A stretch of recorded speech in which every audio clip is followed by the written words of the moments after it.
Hai, aku Nicholas dan inilah teman-temanku Marcelin dan Patricia. Kami sedang mendaki gunung. Hai. Hai.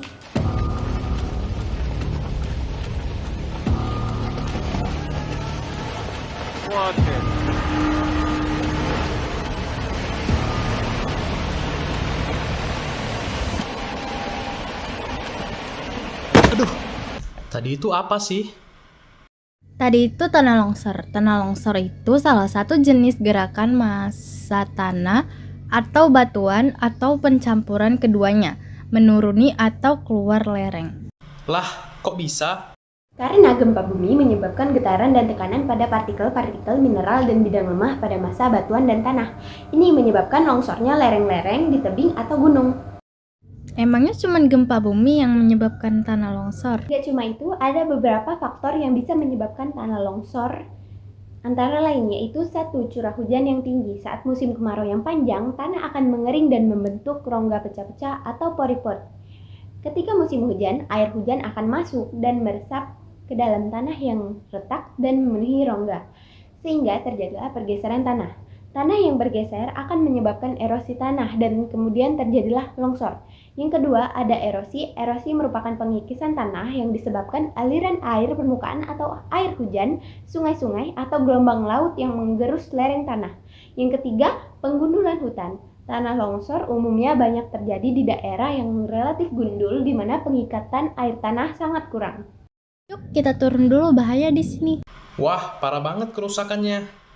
Iya, ini salah satu dampak dari terjadinya tanah longsor. Selain itu, apalagi dampaknya? Nah, selain itu, dampaknya ada kerusakan lingkungan. Tanah longsor dapat menyebabkan kerusakan lingkungan yang signifikan, termasuk hilangnya vegetasi dan kehilangannya keanekaragaman hayati di area yang terkena dampak. Yang kedua, kerugian pada ekonomi.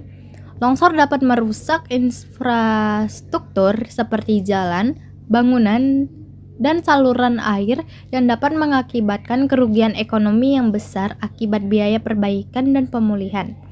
Yang ketiga, ancaman keselamatan. Tanah longsor dapat mengancam keselamatan manusia dan hewan.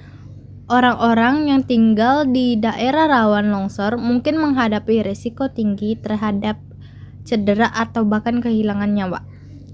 4. Gangguan aktivitas manusia. Longsor dapat mengganggu aktivitas manusia seperti pertanian, perkebunan, atau perjalanan harian. Ini dapat merugikan mata pencaharian dan kegiatan sehari-hari penduduk setempat. Yang kelima, perubahan topografi. Tanah longsor dapat menyebabkan perubahan topografi yang signifikan di daerah yang terkena dampak, menciptakan bentuk lahan baru dan merupakan bentuk alami wilayah tersebut. Parah banget ya dampak dari tanah longsor ini. Terus gimana cara kita ngurangi resiko dari tanah longsor ini?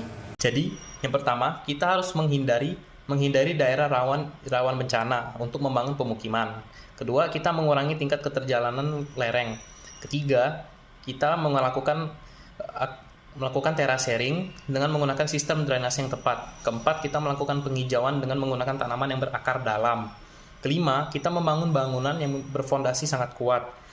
Yang terakhir, melakukan penutupan pada rekahan di atas lereng untuk mencegah air cepat masuk.